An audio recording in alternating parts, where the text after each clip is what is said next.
Well, welcome to all who are gathered in this room and to all who are gathering in offices and homes to listen to this webcast. We've gathered for this very important conversation and listening how we can prevent sexual exploitation of Indigenous girls and women and how we do that together as a community. We have a special welcome to the family of Rachel Quinney, who have traveled from northeastern Alberta, St. Paul area this morning to be with us. We chose to have this presentation at Norquest because we have a very special relationship with Norquest in the community. Rachel's life was stolen from her in 2004 and stolen from her family when she was brutally murdered. And then out of that came a chance to get to work with the family and to invite community, whether philanthropists or individual donors or the Edmonton Police Service, to help us start a bursary at Norquest, which we called Rachel's Hope. So because Rachel had shared with her family that she hoped to go to Norquest in September of 2004 before her life was stolen. And so many people have contributed to this bursary since 2006 and offered that support to women to achieve their goals. Before I go a little bit further, I would like to invite Logan Gladue to come and offer a land acknowledgement.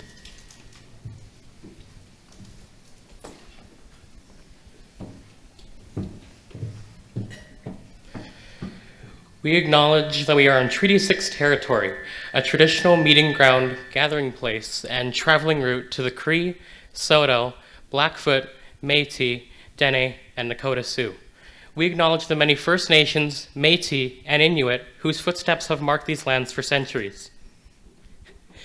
And now I would like to welcome up my amazing, dazzling mom,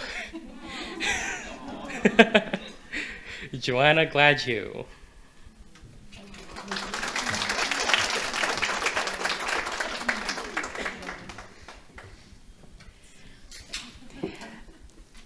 Thank you, Logan. And she is an amazing mom, and you're an amazing son. And I think this gives us hope to see our young men participating in healing and in breaking the cycles of abuse and exploitation that some men, not all men, but some men do perpetrate on others. So thank you for being such an inspiration. You'll see before you orange. The Sexual Exploitation Working Group of Edmonton is a leadership group in our community, and we create learning opportunities such as this. We have chosen the color orange because many in human trafficking, anti-human trafficking movements around the world choose that color. And also it combines the warmth and compassion of yellow and then the fire and anger of red that we feel when we see injustice. And it comes together in this lovely orange. Some of us are also wearing red today in solidarity with all the red dress movements around Canada as we call to our collective attention the murdered and missing Indigenous people across our country. We also always light a candle to remember all those whose lives were stolen, whether it was through murder or suicide or addictions or illness due to the trauma of sexual exploitation and human trafficking. The Sexual Exploitation Working Group members are ACT Alberta, Alberta Health Services, Bent Arrow Traditional Healing Society, CEASE, Centre to End All Sexual Exploitation, Culture, Multiculturalism and Status of Women Alberta, Edmonton Region Children's Services, the protection of sexually exploited children, Edmonton Fetal Alcohol Network. We have a City of Edmonton Council liaison and staff from Citizen Services, the Edmonton Police Service, the Human Trafficking and Exploitation Unit, Reach Edmonton, Council for Safe Communities, Sexual Assault Center of Edmonton. And now to echo Logan, it's a great honor to introduce Joanna Gladue. We've been working together for, I don't know, well over a year. She has been in the therapeutic and healing environment since 2004, working primarily with adults and adolescents. And then she went to get her master's in counseling psychology. She believes in a strengths-based approach that is holistic, eclectic, and guided by the individual needs of the client. She counsels clients at CEASE and at SACE. She graduated with her master's in counseling from City University, and her capstone project formed the basis of her presentation today, Preventing the Sexual Exploitation of Indigenous Girls and Women. Welcome, Joanna.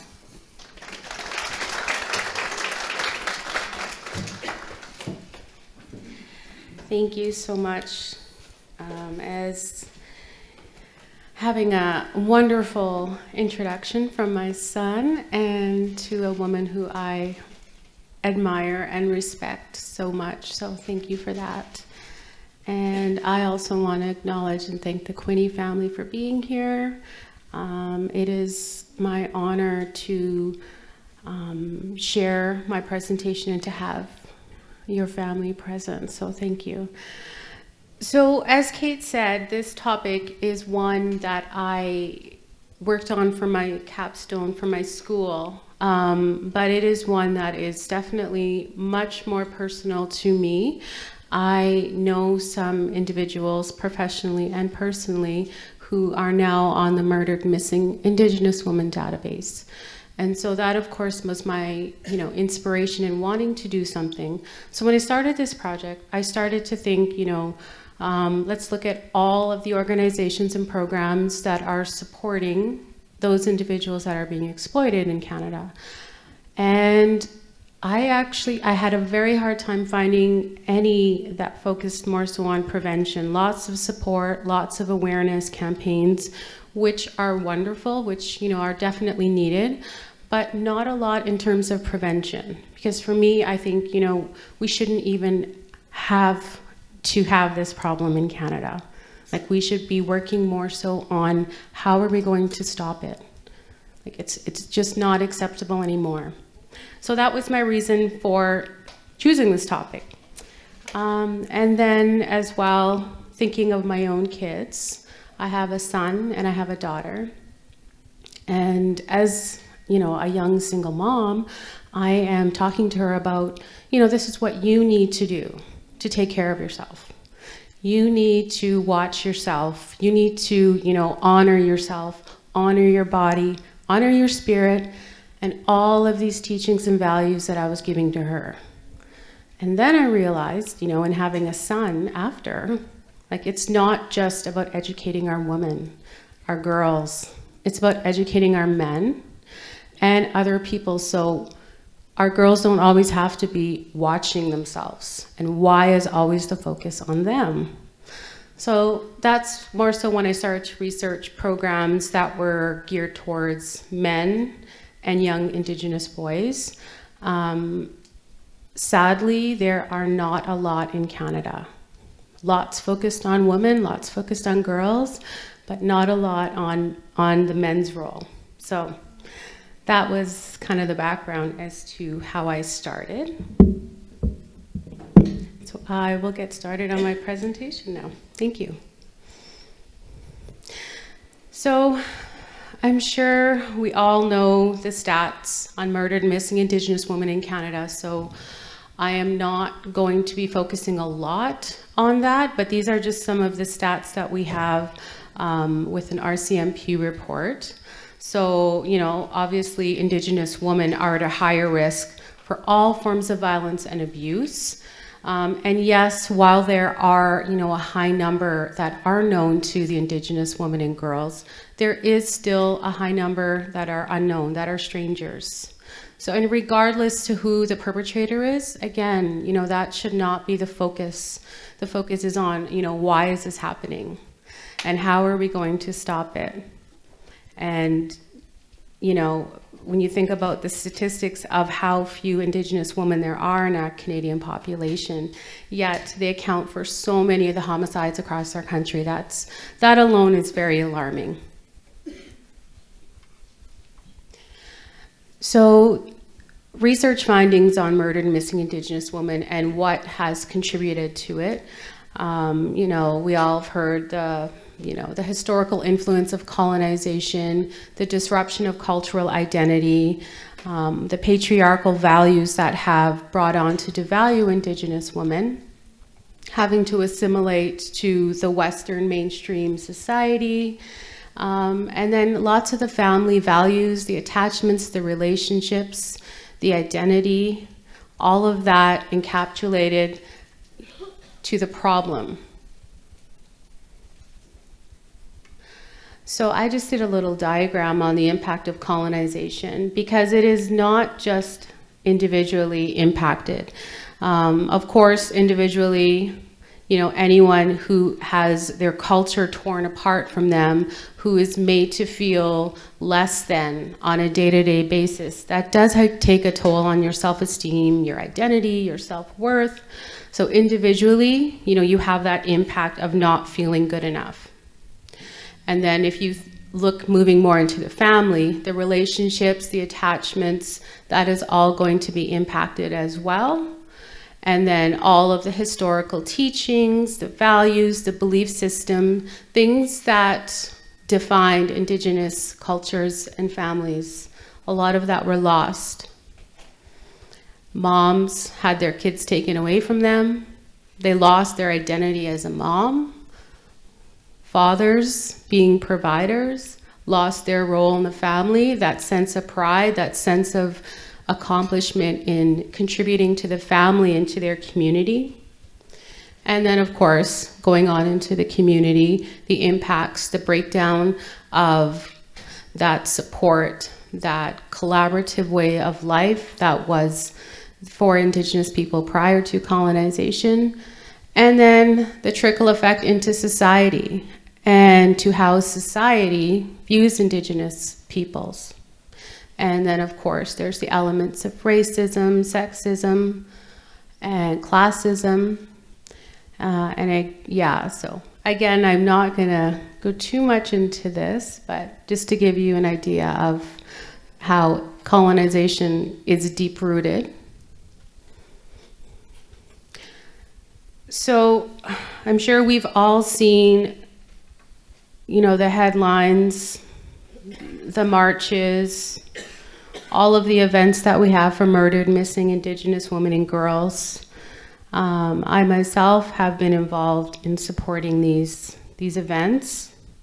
And yes, while they are definitely, you know, well needed, we need to have the awareness, but it would be, you know, nice to not have to have these kind of campaigns. Unfortunately, sometimes a negative connotation can come with these campaigns, and the media likes to highlight, you know, sometimes the negative parts of an individual's life or the way that they're portrayed. And really, at the end of the day, those factors shouldn't matter.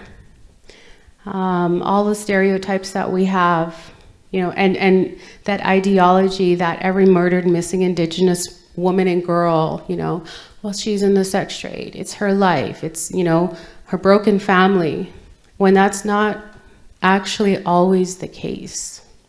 But that's the way that media likes to portray murdered, missing Indigenous women. So the project that I worked on, I did a lit review, and again, as I was talking earlier, all the research topics, my ideas, I researched and came to 4 main findings. And these are findings that are focused on prevention. So I researched a whole bunch of different programs, studies that were done all across Canada. And these were the 4 main themes that came up in terms of preventive strategies. So the first one being familial relations, roles, and attachments, community capacity building and self-determination, decolonization and cultural revitalization, and lastly, experiential narratives.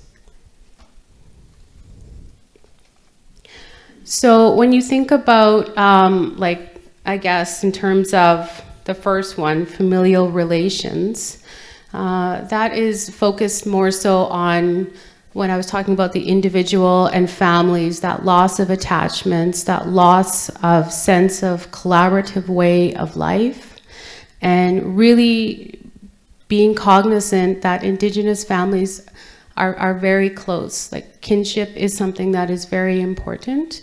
And so in terms of prevention, focusing on the family, focusing on those relationships is very important.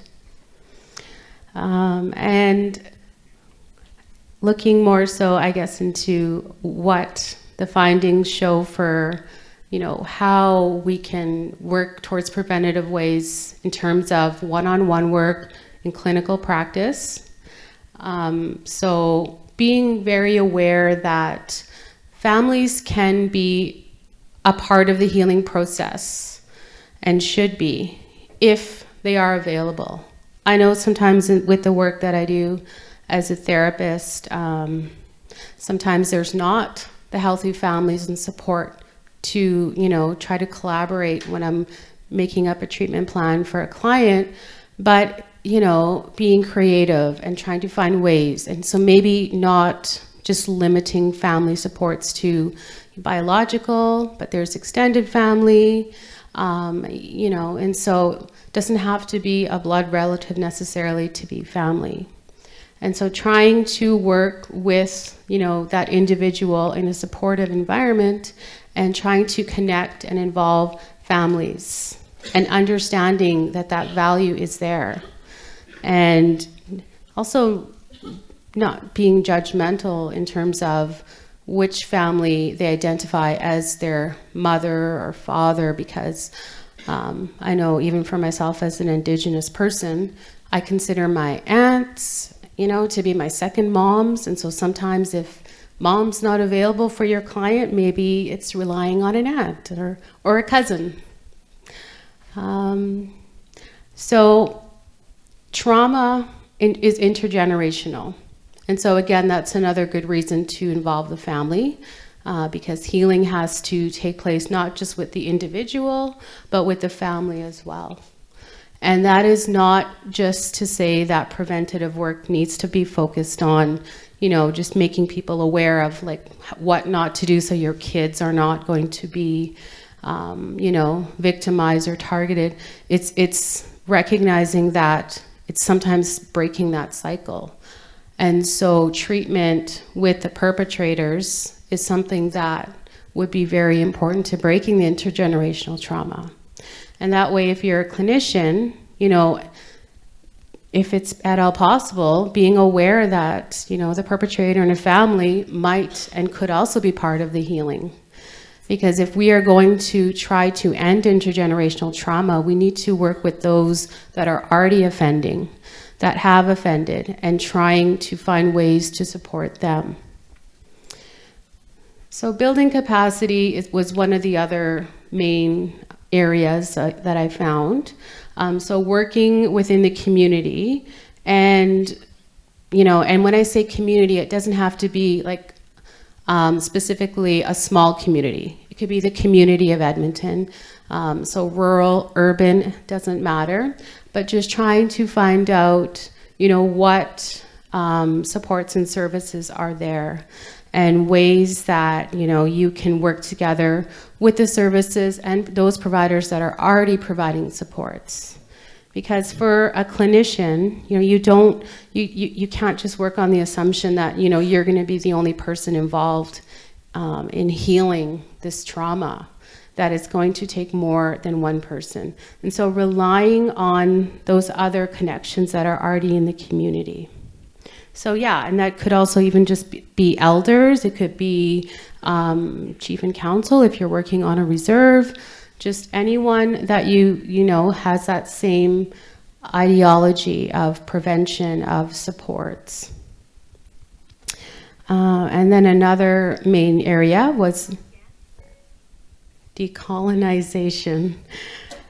And so that's revitalizing the Indigenous culture and trying to rely on traditional methods, spirituality, values, and any ways that were traditionally used, especially in terms with families and attachment, and relying on that holistic approach. So the holistic approach, of course, is physical, mental, emotional, spiritual. And so in terms of, I guess some of, for myself, when I think about the work that I've done with girls, the topics that I've focused on, so just to be aware of if you are going to be doing any kind of work with Indigenous populations, so self-esteem, self-worth, identity, sexuality, providing psychoeducation on relationships, intergenerational trauma, because I've actually worked with some families that, either don't know much about their history due to being separated from their families, so they don't really know a lot about intergenerational trauma. And when I've brought that up to some of my clients, they're actually, I have to kind of give them that, the history of Canada, because they don't really know a lot about what happened. Providing resources to the community, because again, working from that holistic approach that, you're not the only person that's going to be supporting.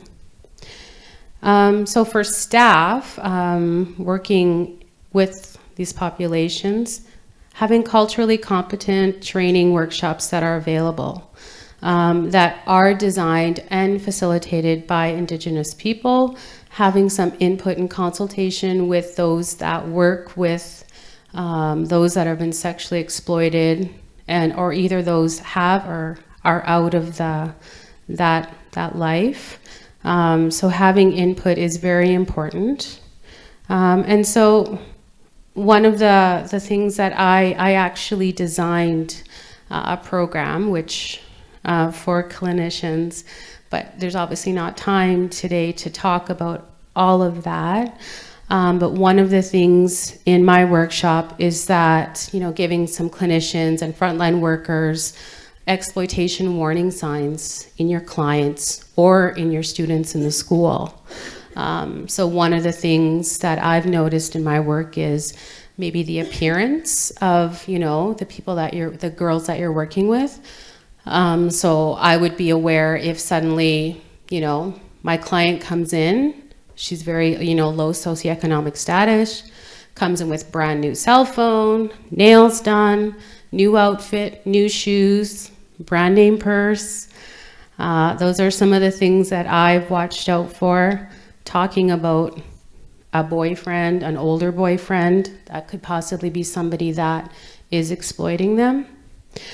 Just so topics like that. But again, unfortunately, today we don't have enough time to show all of my workshop ideas, but maybe I'll have to do another one for that. So again, and so back to the office itself, having Indigenous staff, if possible, a waiting room and an environment that is welcoming to Indigenous families. And, and I know there are some agencies that are working really hard to try to, find ways to have Indigenous populations access their agency. And so consultation, I think, is very important.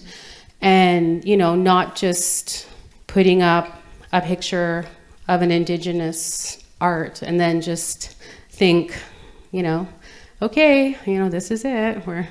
We're welcoming. It's much more than that. It's relationship. It's building trust within the community. So for recommendations for prevention for programming, again, holistic. So thinking of the medicine wheel, that balance, focusing on the relationships, so families and community can be involved, and also making sure that it's gender inclusive.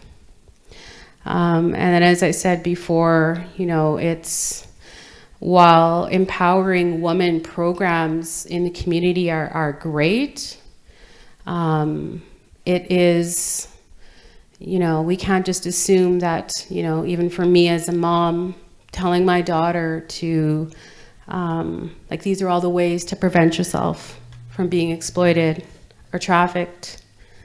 That is actually my responsibility as a mom to ensure that I am educating my young son and other young boys and other men that I come into contact that it's not okay. And that having those supports for our men that need that healing as well. And I'm actually happy to see in Edmonton there are actually just new recently a couple of men's programs that were started, to begin that healing. I think that is so important. So again, in terms of programming, designing, and how to begin one with your agency, consultation, very important. Having the experiential voices, those, that have been sexually exploited, maybe those that have exited, finding out ways in which, what were factors that led them to be susceptible to exploitation, and what factors supported them in exiting, and how have they maintained that. Because, hearing those voices, hearing that stories is so important, those narratives, and having them share, so empowering for them as well in terms of their own healing. And the locations where these programs, again, so, it could be any of your agencies here in the city that provide, some sort of programming, but making sure that you do have that consultation, Indigenous elders, having that respect, the relationships. But doesn't only have to take place in an agency. Actually, one of the programs that I designed was for one that can be implemented in a school. I think schools are great both for urban and rural, especially in Indigenous communities, because for myself, I know that in my own community, schools are used a lot. And so using them as a hub for preventative programming, you can also involve the families and community, and it's very accessible. The workshops could also be held online if possible, like more so of the psychoeducation, keeping parents in terms enlightened of, cybernet, because that's something that's not really talked about, is the impact of the internet in terms of exploitation. Lots of my clients, the women and young girls, will tell me that, the online dating apps, that's a very high way to exploit young girls. Now there's, and any age can get on those apps. You don't need anything. You don't need a credit card. It's, this ideology of, our kids walking down the street and someone's driving by and is going to exploit them and pick them up. And that doesn't really happen anymore. It's all like internet, hanging out at the mall. And it's very unfortunate that I've actually talked to some of the parents, the kids that I've worked with, and they're just shocked. They had no idea. Online dating and all those apps, games even, doesn't even have to be the online dating. And for Indigenous, young people from communities coming to Edmonton, that's like an easy way to get targeted. And then as well, another way to get targeted into gangs. Gangs is another connection to exploitation, which definitely needs more research, which actually, hopefully that's going to be my next topic is figuring out how to make that connection.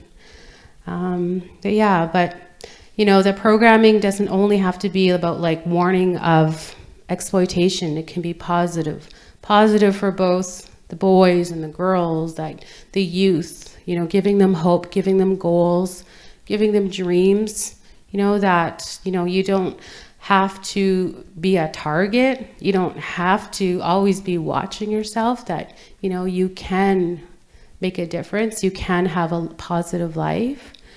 And, you know, so when I hear about, the program that we have at CEAS, you know, Rachel's Hope Bursary, you know, those are the type of programs we need more of. That education, skills, you know, for both, for men and women, because the socioeconomic issue is one of the main reasons why women get into exploitation, because, you know, also the family, intergenerational, but in terms of finances, you know, and if that's the only way that you can provide for your kids, that, you know, it's really sad. So having supports for that, I think, would be a really good way to prevent, and, you know, prevent the woman, but then also prevent future generations. Because as I've seen, I've worked with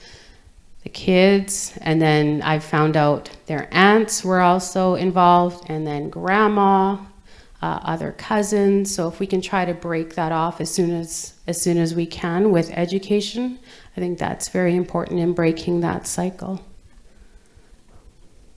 So recommendations and policy level. Again,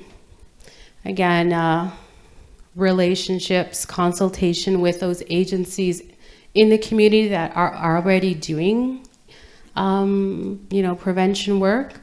And as you can see, I put a picture of Kate on the PowerPoint and SEWG. So, and Kathy King. But, you know, trying to connect with those communities, organizations that we already have in the city. And not just here, but in other cities, Calgary. I've also worked in Winnipeg with a program that focused on young girls that were sexually exploited. And so trying to, you know, if you're trying to look at prevention, it's like, what are the gaps in services in the community? And having those conversations and dialogue, like the Experiential Voices, those professional organizations need to definitely be invited to those conversations, along with, you know, the government officials, those people that are going to be making the policies. And, you know, making sure that, you know, it's not just, you know, a one-year program or a two-year program, that there's actually long-term benefits in place, because, you know, it's an intergenerational issue, and it's going to take, you know, a few generations to try to abolish this, so that we don't have to worry about our Indigenous women and girls being exploited. And that is it. Oh, one last slide. So gaps in research.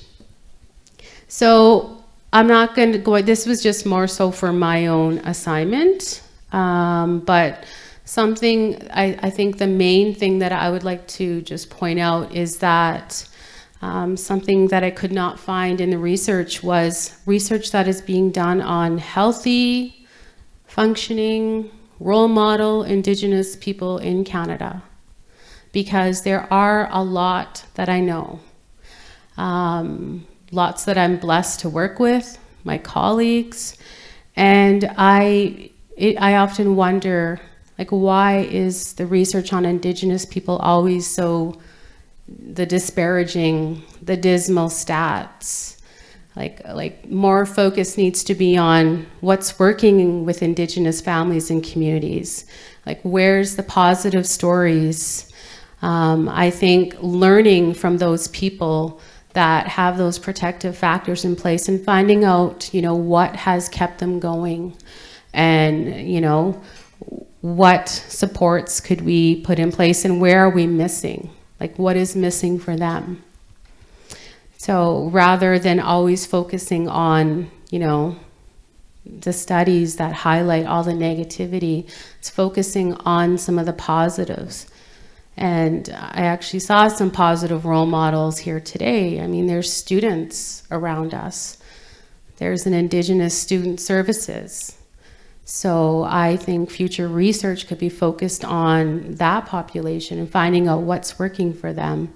What supports do they have? And now that'll be it. I promise.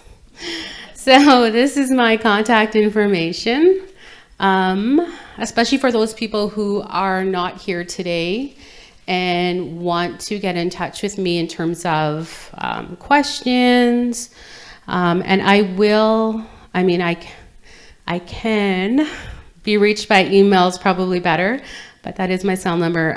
For anyone else who would like to have I guess more of a smaller workshop, because this is more so like just to talk about all my topics, but I actually do have some workshops. I actually do have some smaller group activities that I could come into workplaces to do if possible, if so.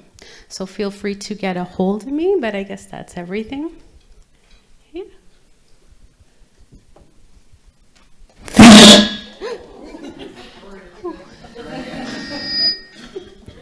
Thank you, Joanna.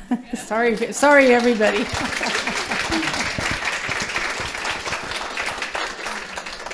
We now have time for dialogue and questions, and we have this mic, and my friend Katie will try to pass the mic around, but if it's for someone in the far back who has a question, we'll just ask you all to pass the mic to that person.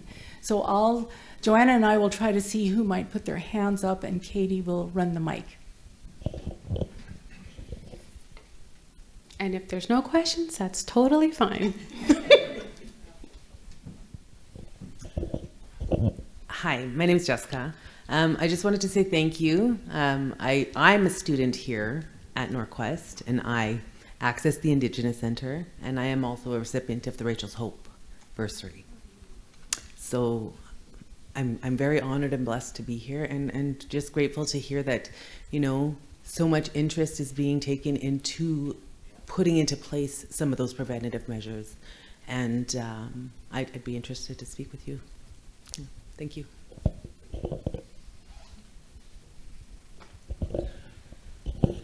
I also want to say thank you. My name is Lacey. I'm a former student here, and I was a recipient of the Rachel's Hope. And I'm now LPN at the Royal Alex. So thank you so much.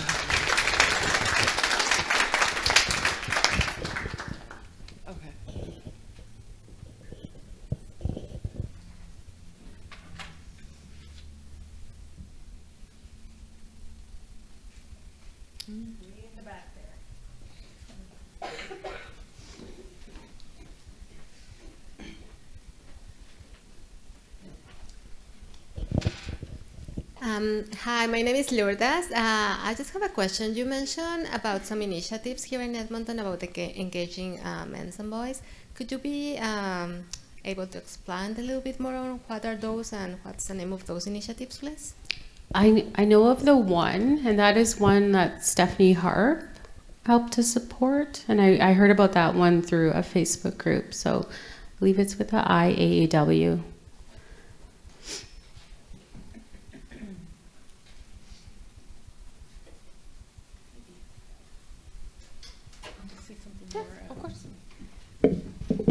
We do know that there's groups like Men Edmonton who kind of organize around what does it mean to be a healthy male? What are healthy masculinities? And I really celebrate that they are in existence. We know that in some of the immigrant and newcomer communities, there are men gathering in those communities to reflect on, okay, now we're here in Canada. We may have abused and exploited women in our own countries, but now we're here, and this is, we do not want to repeat those patterns from the past. And on that note, I can tell you that CEASE and Reach Edmonton are working with two male leaders within immigrant and refugee communities, and we're holding a workshop on February 27th to train settlement workers who are working with men. and to both educate them about the laws in Canada around exploiting and trying to purchase sex services, as well as on what are the positive, positive ways to be a healthy male in Canada. So those are just a few of the quick ones. I am sure there's more. I know that the Sexual Assault Center does really excellent work, especially reaching out and educating youth in schools. And so I always take courage, because I know they're out there and they're talking about what does informed consent mean? What are healthy relationships?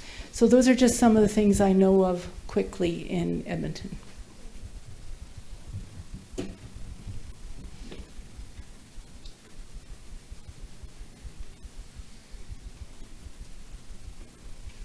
This is a quiet group. Oh, did you have your hand up? Nope. Not for a question. Okay, thanks. I'll say something.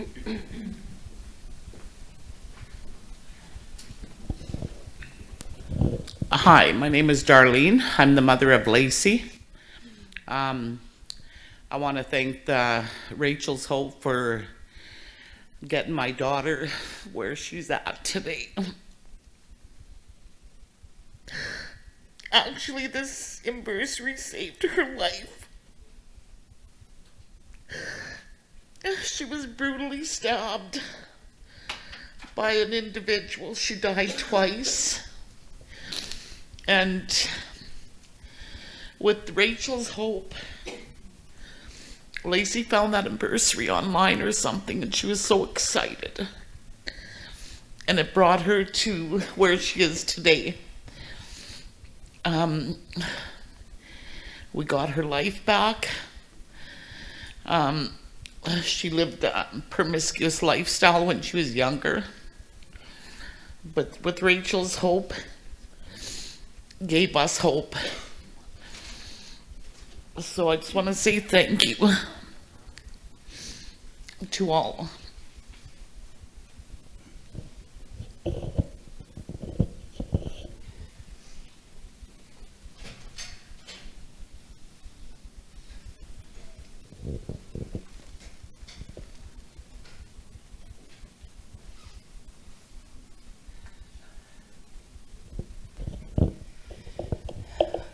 Thank you, Lacey and Darlene and Jessica.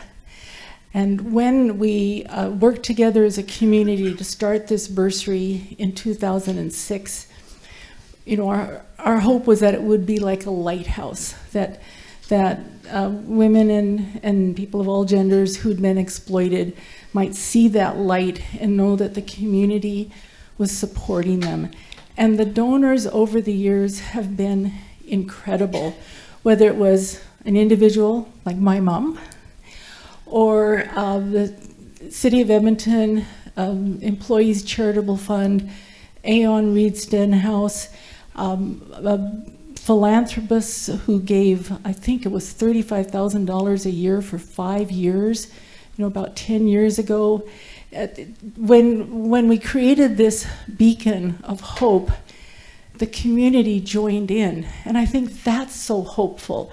And that's what we can do. We might be on the fringe, maybe our lives were not directly touched, maybe they were, but we can all help in different ways to create these positive pathways where people can, take their moment in history and heal and rebuild their lives. There's another fund through the Edmonton Community Foundation called the Awinita Fund, and it's specifically for Indigenous women. A Canadian author made a lot of money writing books, and the government wanted her archives, and they paid her a big sum of money for the archives.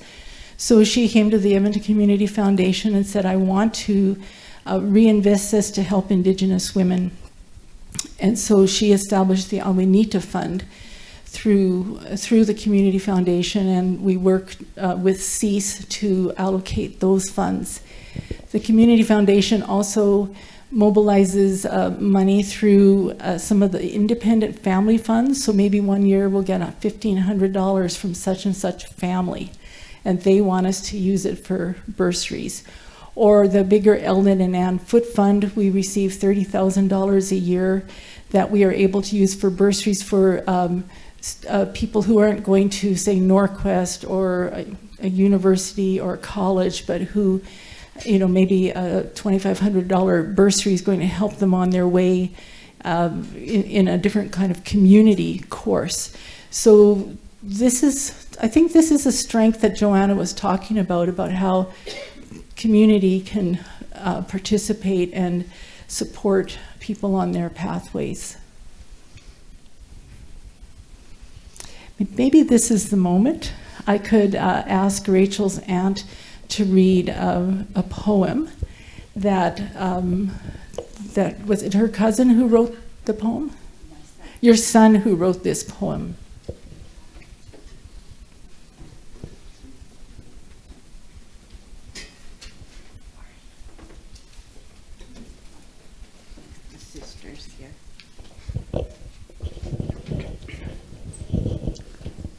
My son wrote this poem for Rachel.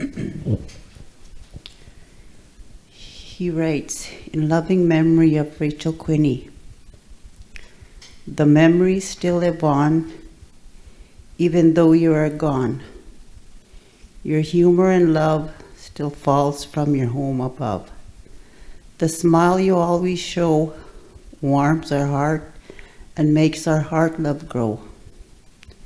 The days won't stop when our tears drop, but all the words you spoke to us remind us that going on is a must. You show us how to really live by all the love and memories you gave. The sun always shines when we look into your eyes. Even though you are not here, your words of love and laughter we still hear.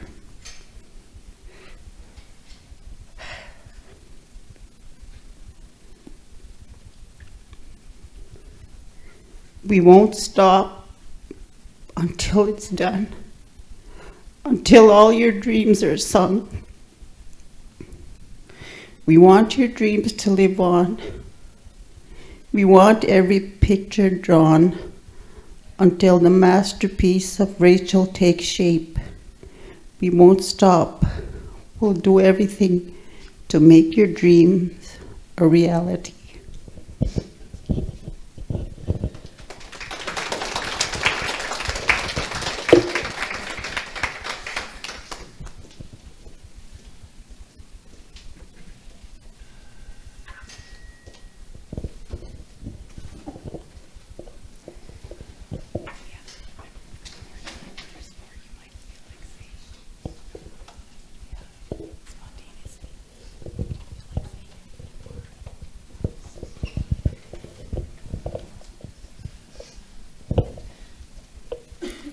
Might there be other questions or experiences or comments? We know we have a great number of people in this room who are actively involved in supporting in one way or another. I think that's something that Joanna mentioned, and I think it's important that those those who are accompanying people be invited in, giving their experiences to policymakers and program designers. So if there's anyone who feels like they would like to speak from what they're doing now, that would be welcome. We have a little bit more time.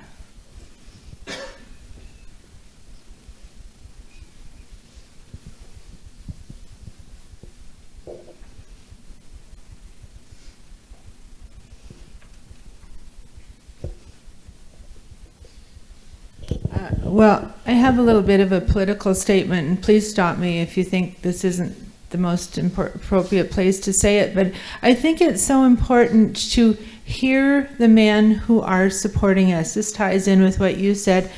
And one of the things that has made me very, very sad over the last couple days is this member of parliament who gave a very impassioned speech in parliament about the value of women and the sacredness of women, and the fact that women in Canada were not for sale, and women in Canada deserve better. And he was speaking in response to a lady who was trying to say that Canada should make the sex trade safer. And then he gave this impassioned speech on behalf of women of Canada deserve better. And then he made the mistake of saying, would you consider sexual service or something like that? And that was, the media picked up on that last little statement and demanded that he apologize to this woman, and she has taken it and run with it. And hundreds of women around Edmonton have taken that last little bit of it and condemned him for asking this woman how it would impact her, which the question, he probably could have asked the question better, but the question was taken totally out of context. And I've been defending him on Facebook for the last 2 days, and I just think how we have to be so careful not to miss the men who are standing up for women of Canada. And so if anybody has responded to that, I would just ask that you look at the big picture and look at what was really being said, because I actually copied this guy's speech. If anybody wants to hear it, it's 3 pages. It is a very good speech, and it was just taken so out of context, and I just feel he was discredited where he should have been credited, and I would just like to find a way of turning that around if possible. Yeah, I can read it if you want. Okay, thank you. I think we won't take time to read it right now. And I do remember that I forgot one other important support for men in our city. It's the men's groups and Men's Without Hats that are city male staff workers and male volunteers in the community do pull together to support men, whether they're working through relationship challenges or unemployment or low self-esteem. And I think, again, directing men to the positives that are there in the community will be really helpful.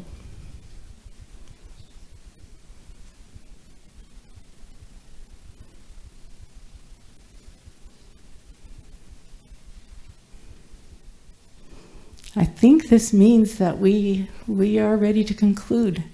A few of us will be around here for a few minutes. Some of us are going to go into the Indigenous Center, into their lovely ceremonial space to have a little private sharing. And I want to say I really commend Norquest working with Indigenous communities to create that space and create the support for students. I wasn't there in 2006, so it's wonderful that it's here today and being well used. So thanks to Norquest for being a leader.